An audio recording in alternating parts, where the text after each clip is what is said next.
Hello everyone, welcome back to my channel. I am here at What If It's Us book tour, book signing at National Bookstore.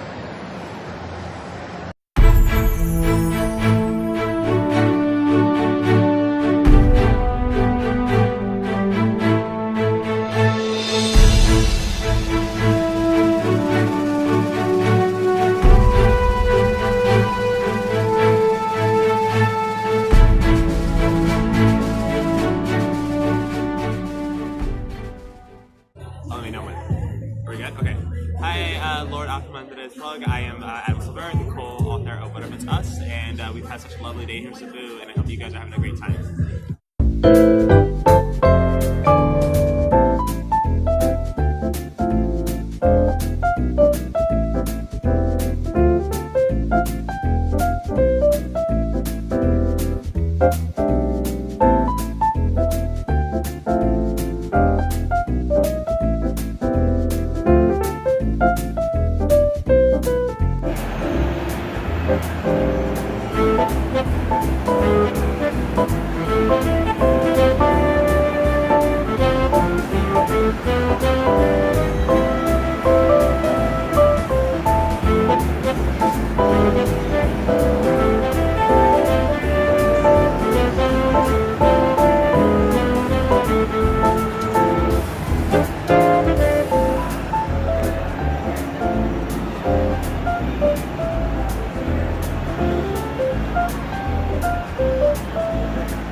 Simon versus the Homo Sapiens agenda, which was adapted into a feature film earlier this year. Her books included The Upside, Unrequited, and Leia on the Offbeat.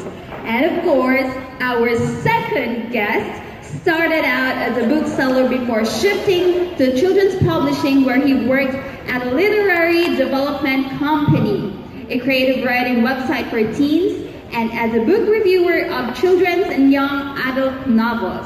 His books include More Happy Than Not, History Is All You Left Me, and of course, They Both Die at the End. What If It's Us is their first ever collaboration, and they're here to talk more about it. Are you all excited? Yes! Again, are you all excited? Yes! All right, so let's not keep you waiting. Let's give a big welcome to Becky Albertalli and Adam Silvera.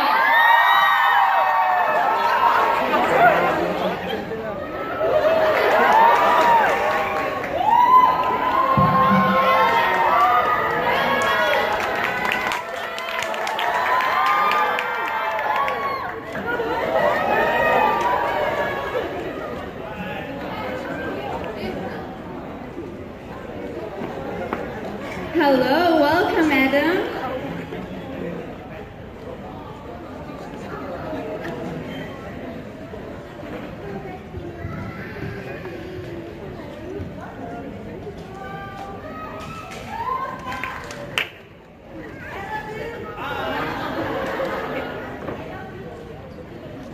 Hi, thank you all so much for coming. So we would like to know more about What If It's Us. Well, first of all, thank you all so much again for coming out today. This is our first time in the Philippines. Yeah, we've been talking about this trip for years now, so it's like really exciting to like finally be here and meeting some of you. But yeah, so we want to kick off how we met. Yeah, so we met for the first time in December of 2013 online. We have the same literary agent, and he sold our debut novels during the same week. So pretty quickly we demanded to read each other's manuscripts, and we read very early versions of Simon Verses and More Happy Than Not, and became obsessed with each other like very early on. And it was like less than 2 months later. We still had not met in person. We had not yet talked on the phone, but that was about the time, February of 2014, was when the first seeds for What If It's Us were planted.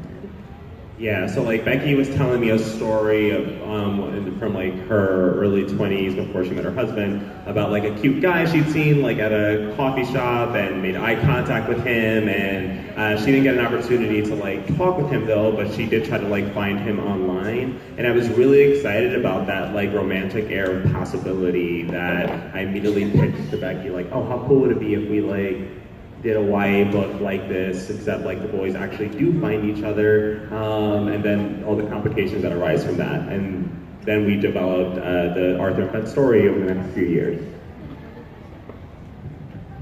All right, so at this point of time, we'll be having our question and answer portion. Okay, for you, Adam, lights on or lights off? Lights off? Lights off! Okay.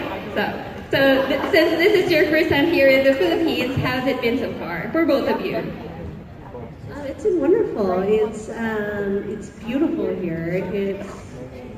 I love Nick Robinson too. I was like, is he here? I was like, is he in this room?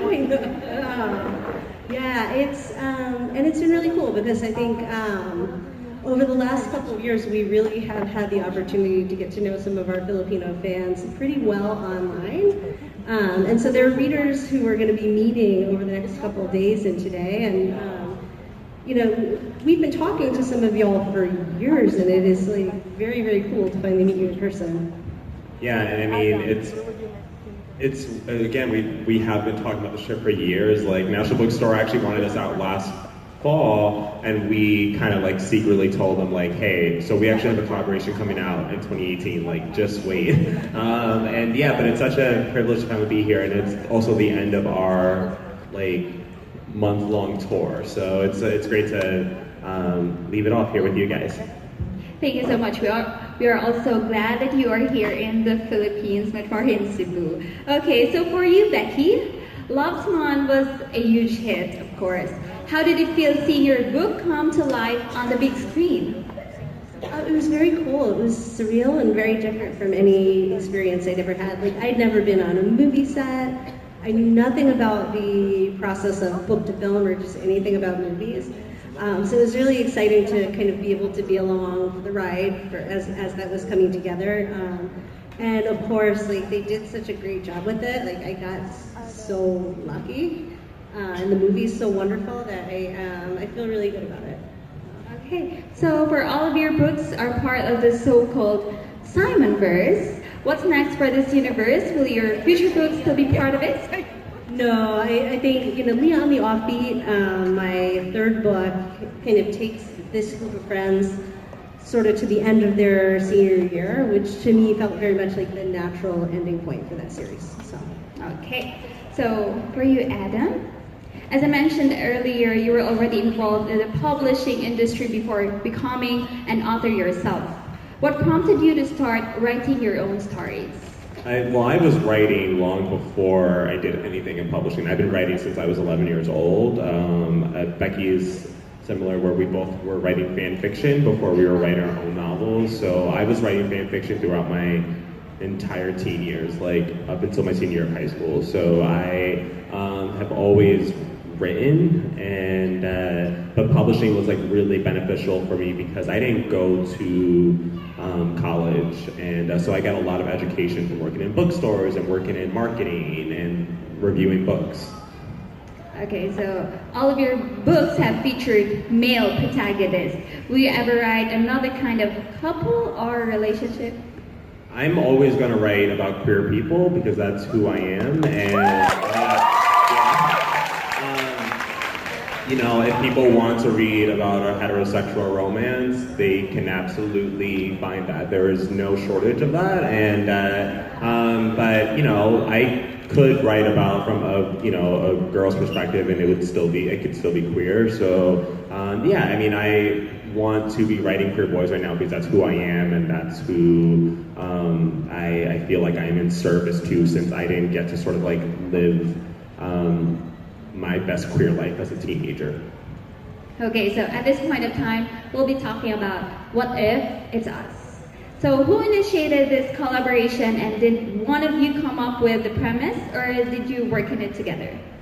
Yeah, I mean, so it goes back to that story that Becky was telling me about, like the cute boy at the coffee shop, where I was just sort of like, hey, how cool would it be if we did a YA book like this? But the story itself, though, we very much developed together, you know? Like, my initial email to Becky was pretty much like, hey, like, do you think it would be cool to do a book like this? Like, would we want to write this together? And Becky was immediately game and wrote back and was like, yeah, like, and then what if like this happened? So we immediately just started going back and forth, and it was very much a very like successful ping pong.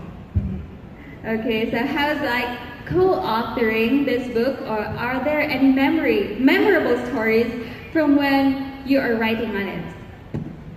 You know, I think for me, one of my very favorite memories of writing this book was while we were drafting it, we would exchange chapters. So I wrote the chapters from Arthur's perspective, and Adam wrote Ben. So when we would finish a chapter, like, and this was hard for us because we're definitely both the kind of writers who are very private. We don't share our first drafts with anybody, but we had to do that to kind of, you know, to just sort of get a sense of each other's voices, and for the sake of kind of keeping the story moving. So we'd send the other one kind of a raw first draft chapter, and the person receiving the chapter would be like reading it and texting in real time, like favorite quotes and just things that really stood out to them. And it was such a cool experience, both being, you know, the reader giving that feedback in real time, and being the person who just sent a chapter that you're feeling very vulnerable about, probably, and getting that like real-time validation. Okay, so for you, Adam, when it comes to love, are you more like Arthur or Ben? I'm more like Ben, I guess. You know, like, I feel like I've had a lot of like ups and downs that have sort of like made me occasionally disenfranchised by like the whole love thing, but like but I do bounce back when like the right people come into my life. So, and I think that's very true to Ben. If there's one thing readers should take away from this book, what would it be? I mean, we really want you to, you know, we don't want to tell you what to take away from it, and I do feel really strongly about that, just in general with all of my books, is that like you're going to be picking up this book, and every single person is going to be reading a different book, because you're going to be looking at it through the lens of your own experiences. So that's something that you know, I would never want to like I don't know, put a particular frame around it for you. I agree. Yeah, you know, because every reader does come into the book with their own experiences. So like, whatever's going to feel true to you, I feel like is the best takeaway. Exactly. So lastly, what can you say to all of your readers who came out and joined us here today? It is so incredible to finally meet you. Like, again, it's so wild, and we are like so exhausted from touring, but we've been so excited about this trip for so long, and it feels so incredibly special to end our What If It's Us tour with all of you this year. So thank you so much for participating in it. Okay, so thank you so much. So at this point of time, we'll be catering questions from you. We'll be catering 5 to 7 questions. Any hand? Over there. Okay, there's a microphone behind you. All right. Hello. Hi. I'm such a great fan. And first of all, thank you so much for coming to our island, because most of the international writers would actually just drop off in Manila, and we really appreciate your presence here. So first off, I just want to ask about how you go about this goes to both of you. How do you go about your creative process? First of all, thank you again for having us. And we will definitely be telling all our author friends back home, if you get the opportunity to go to Cebu, jump on it. So, but yeah, for our creative process, like, and Becky will speak to hers, but for me, it just varies book by book. Like, every book I've written 5 so far, they've all been written in significantly different ways, and like, it's never just, oh, I started at the beginning and then I write my way all the way up to the end. Like, sometimes I have, you know, in the case of They Both Die, I think I outlined the entire book before I wrote a single page. And for History You Left Me, I wrote all of the Today section, and then I wrote all the History section, and then I pieced it together, you know? So it just, it varies book by book, but I just allow myself to be open to whatever process changes and whatever the book is currently requiring from me. And that's true for me too. It just varies kind of dramatically for me, book by book. Sometimes I will try to make a book work the way the last one did, and it's never a good idea for me. Okay, thank you so much. What's your name again? I'm Haji. Thank you, Haji. Okay, so next one. Anybody? Over there. Would you please state your name first? Hi, I'm Paul. And yeah, first of all, thank you for coming here. Thank you for coming here. And I would also want to thank you for Juliet in What If It's Us. Thank you so much for giving the asexual population some representation. Thank you so much for her. Yeah, so my question is, my question is that this country isn't as open-minded to the queer community as the US. So what would you say to those of our brothers and sisters who are still in the closet and struggling with their sexuality?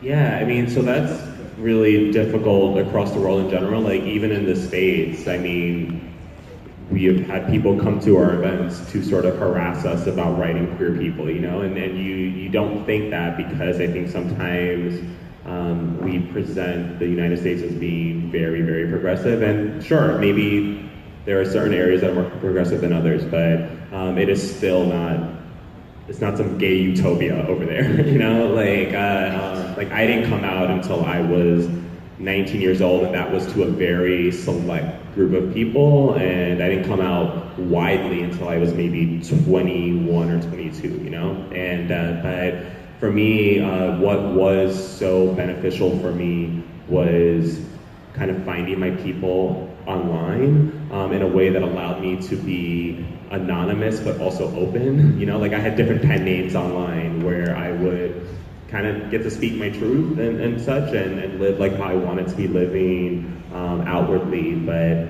I mean, the priority is always like staying safe, you know, until you are in a position where you can kind of like come out without consequences of like getting evicted from your home or something, and or abuse from people who should be loved ones. And but yeah, I mean, if you are in opportunity to find people who you can speak about it with, like, I hang tight with them. Thank you so much. Okay, thank you so much, Paul. Anybody else? Okay, over there. All right. Yes. I'm Riza. Hi. So I want to ask a little lighter question that was a little heavy for me. First of all, I also think that was a great question, and I am also really thankful for the representation for less represented LGBTQs, Q plus people. So as a theater nerd, I kind of need to satisfy my. I really love the fact that Hamilton was an integral part of their relationship. So I want to ask, who do you think Arthur and Ben are most similar to in musical theater characters? So the question is, who we think Arthur and Ben are most similar to musical theater characters. It's a great question. Thank you, Riza. I know, yeah, you know, it's interesting for Arthur, you know, the immediate connection that springs to mind is, you know, Arthur does have kind of a similar kind of energy to Evan Hansen. But that might, I mean, part of that is because when we saw Dear Evan Hansen, we saw with Noah Galvin, and Noah Galvin plays Arthur in the audiobook. So there is a direct connection, but you know, we did really get the feeling watching that, and you know, and Evan is going through some things and has kind of, you know, a level of depression that Arthur, you know, has not yet experienced, and you know, and Evan's anxiety is more significant than Arthur's anxiety. But I think when we saw the play, Adam used the phrase chaotic Arthur energy to describe Noah Galvin's performance, and so that's my answer for Arthur. What do you think for Ben? Because I'm struggling for Ben. I mean, is it last 5 years? Maybe. Well, I was almost thinking, I'm like, there's a little bit of an Aaron Burr kind of, you know, right? Like, just like the way he holds back a little, you know? He's like... Ben would love that. Yeah. Thank you, Riza. All right, thank you, Riza. Over there. Okay. Hi, guys. Your name, please? My name is Rami Bakri, and I've been waiting for you guys since you posted on your Instagram that you're gonna come here to Manila and Cebu, and then I told my friends about it, and they were like, so. Thank you. Since Becky made a movie of Simon versus the Homo Sapiens Agenda, I was actually thinking if you, Adam, you're gonna make a movie of They Both Die at the End. Well, Becky didn't make the movie. I'm so flattered that you think I made that movie. You wrote the story? No, for sure. So I can't make a movie, but things are happening is all I can say right now.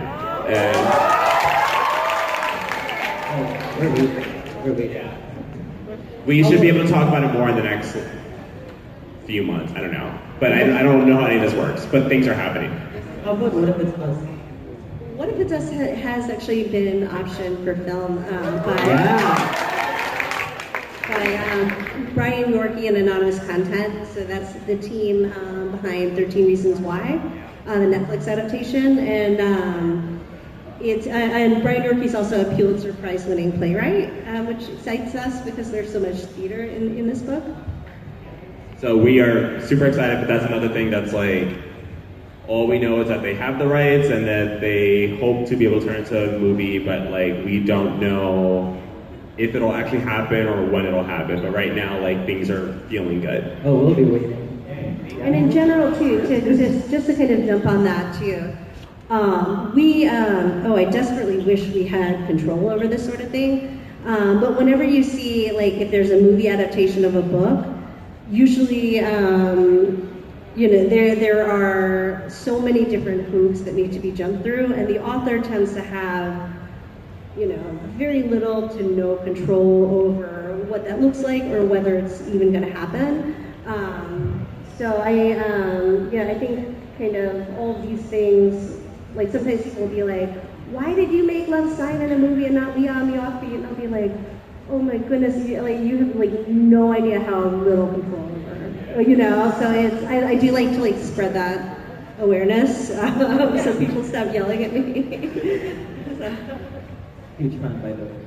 Thank you. Okay, thank you, Ran. Over here. Okay. Hi there. My name is Chanel. I'm actually a really huge fan of both your books. I really love Simon. I was watching it on the airplane and I could not shut up. Everyone was sleeping and I was really loud. Anyway, so I actually have a question for Adam. I wrote it down. Sorry, I kind of tend to shake. I read both of your books. They both die at the end, and history is all you left me. Both of these books seem to be based off on how you view death and in how we plan to live the rest of our life. Honestly, in life, a lot of things do feel connected to death. What deep lesson are you trying to impart to the readers? Thanks, Chanel.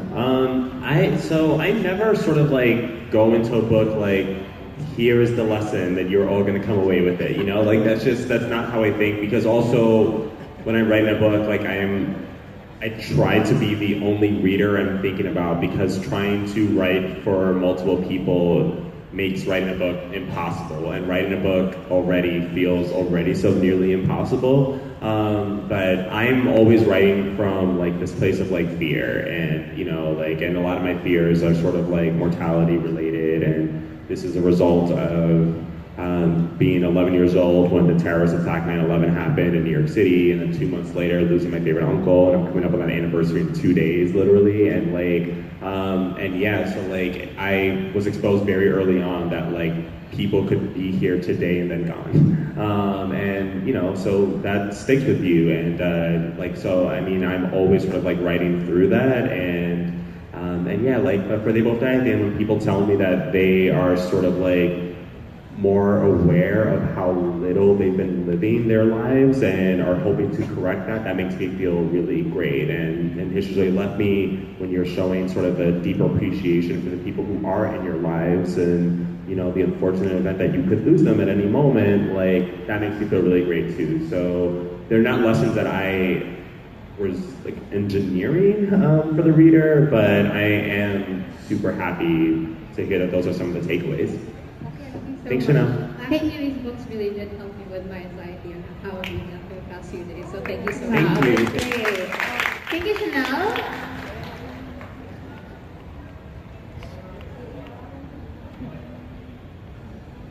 Hello, my name is Ty. It's a great honor to see you today. I'm actually very overwhelmed and I'm literally shaking. It's so nice to see you all. I have a question for Becky. As a matter of authenticity is being taken seriously among people nowadays, as a married woman, how were you able to go about with your creative process in representing queer characters? So that's a big question. Sorry. Yeah, I'm going to kind of speak to it, and then I may even let Adam jump in too, because I know he kind of has a perspective on this too. It's complicated. It's one of those questions where there's no right answer, and you know, you're not gonna, you know, nobody's gonna satisfy 100% of people with any one character. So you can kind of, whether you're writing inside your lane or outside your lane, you can, you know, write a character that feels 100% authentic, that like completely resonates with one reader, and feels completely off to the next reader, and you know, that's true about every character, but it kind of becomes really, really important when you're talking about characters from marginalized communities where there's not as much representation. So it's like, you know, it's kind of each book looms a little bit larger in that landscape. So it's something I take very seriously, and you know, but I can't promise that any one of my books, including, I mean, all of my books are very personal to me for different reasons. But I can't promise even the times when I'm completely writing about my own experiences, lifted verbatim from my journal.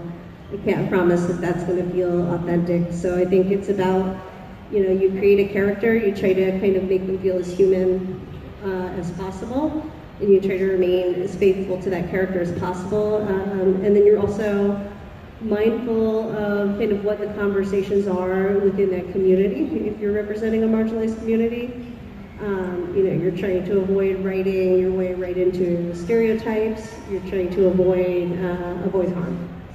Okay, thank you. And thank you for the effort of representing us. We love you. Thank you, Ty. All right. Hi, Assalamualaikum. My name is Jao. Hi. So, as mentioned earlier, you started getting to know each other because of the idea of writing this book. So, in the process, what's one of the most surprising things you discovered with each other in writing the book together? one of the most surprising things that we discovered writing the book with each other. I mean, so it's tricky for us to answer that because, you know, Becky put this so beautifully yesterday. Like, this book has always been a part of our friendship. Like, I mean, before we met in person, we were talking about this book, and that was 6 weeks after meeting each other online. You know, so like we were already getting to know each other as friends already. You know, and What If It's Us was always just a part of that. So like, I mean, you could literally say that everything that we know about each other is something that we learned about each other in the process of like working on this book together. But yeah, I mean, I think what was kind of surprising was that like this book was such a joy, and it felt so much easier to write than like when we had to do books by ourselves. And I don't think I was counting on that, and not just on some level where it's like, oh, I only wrote half the book, so that's why it was easier. It's like, no, like things just seem to sort of like fall into place a lot easier. And a lot of that is definitely attributed to being able to have conversations with each other about the book itself instead of being left alone to figure everything out alone. Okay, thank you so much. One last question. Sorry. Hey guys. So just want to say thank you for coming. It's nice to finally meet in the flesh. So I flew all the way from Cagayan just to be here, which is an hour flight. We flew all the way over here too. Yeah. It's great. So I have a question for Adam. I'm shaking. I'm sorry. It's about they both die at the end. So at the ending, I'm not sure if it's just me, but I think you somehow had a vague approach on Rufus's death. Towards the end, I'm not sure how he died. Like, was he hit by a car, or did Victor hit him? And then I won't spoil for people who haven't read. Sorry. You're fine. But yeah, I think the question is, I'm satisfied with how it ended, but would you think of another way, like the ending? Because personally, that's what attracted me to the book. It's the title itself. Because I mean, there's no happy ending. They're gonna die at the end, but I was just really looking forward to like how they will die. Yeah, you know, it's funny. So like, I will answer this spoiler free, but like, there's a happy ending in that book. You know, like, and I think you have to kind of shift your goggles a little bit, that it's not maybe a happy ending that like you maybe would want for the characters, but I do believe there is a happy ending in the book. And as for the ending itself, that has literally always been the ending down to the last line. Like that last line just like never changed, and that's always the cutoff point for me for that book. For me, it's obvious what happened, and some readers have figured it out, others haven't. But like, I don't clearly spell it out for readers, but like, it's there. If you ask me in line, I will absolutely tell you. Like, I'm not shy about that. We tend to kind of like end these events on like a final question that's about what if it's us. So can we sneak in one last question? If anyone has like a what if it's us related question, because we like to always be able to like answer something together. Anybody? Yeah, we have it back there. Okay. Thank you for your question. It was great. Ask me in the line. I'll tell you. Hi. If you would give a theme song or like a soundtrack for What If It's Us, what would it be and why? Great question. So if we could give a theme song to What If It's Us, what would it be?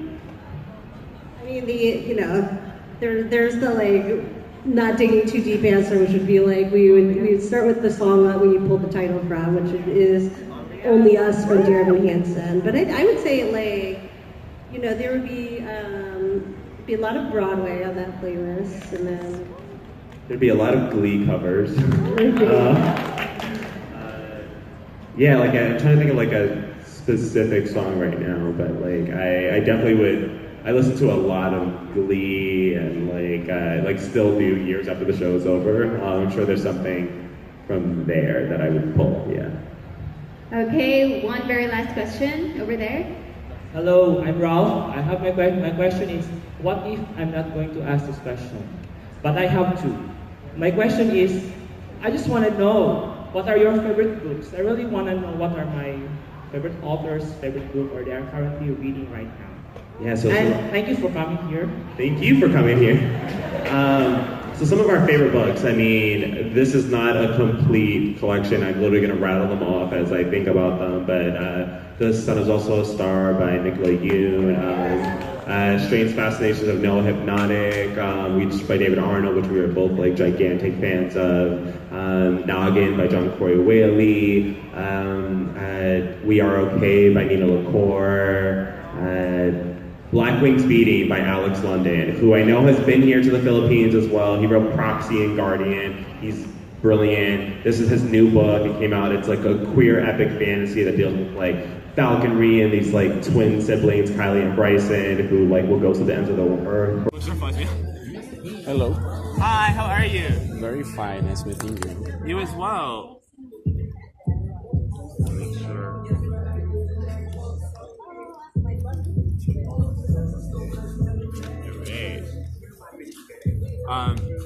Same name for both? Yeah.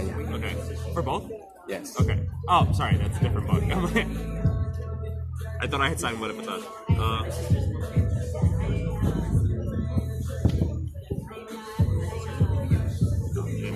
Yeah.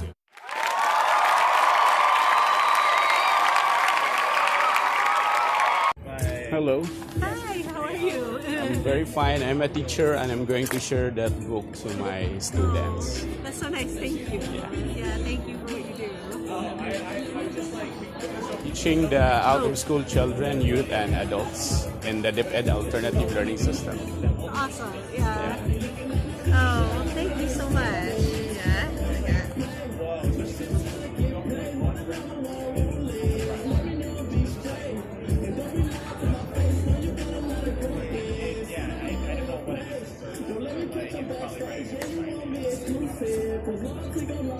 No, I mean, it's